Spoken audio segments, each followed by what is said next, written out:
ইসলামী bank news top 10।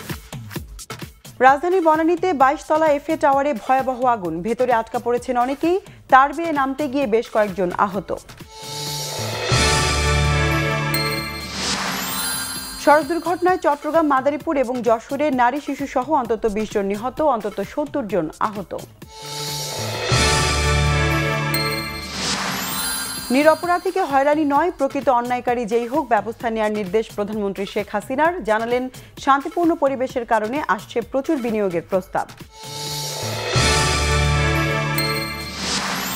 Begum Khaleda জিয়াকে চিকিৎসা না দিয়ে তিলে তিলে মৃত্যুর দিকে ঠেলে দিচ্ছে সরকার, অভিযোগ বিএনপি নেতাদের।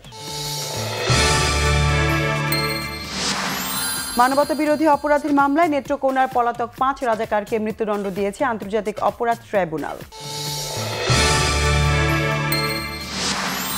পুঁজিবাজারে দরপতন আর অস্বাভাবিক অবস্থায় যাবে না, বিনিয়োগকারীদের আশ্বস্ত করলেন অর্থমন্ত্রী আহমদ মুস্তফা কামাল। রাজধানীর আফতাবনগরে গোয়েন্দা পুলিশের সাথে বন্দুকযুদ্ধে 2 জন নিহত, লাশ ঢাকা মেডিকেলে।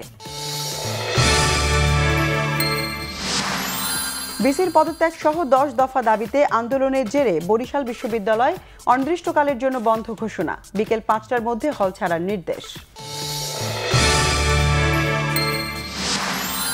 লোকসভা নির্বাচনের মাত্র 2 সপ্তাহ আগে উপগ্রহ বিধ্বংসী ক্ষেপণাস্ত্রের সফলতার ঘোষণায় প্রধানমন্ত্রী নরেন্দ্র মোদীর বিরুদ্ধে আচরণবিধি লঙ্ঘনের অভিযোগ।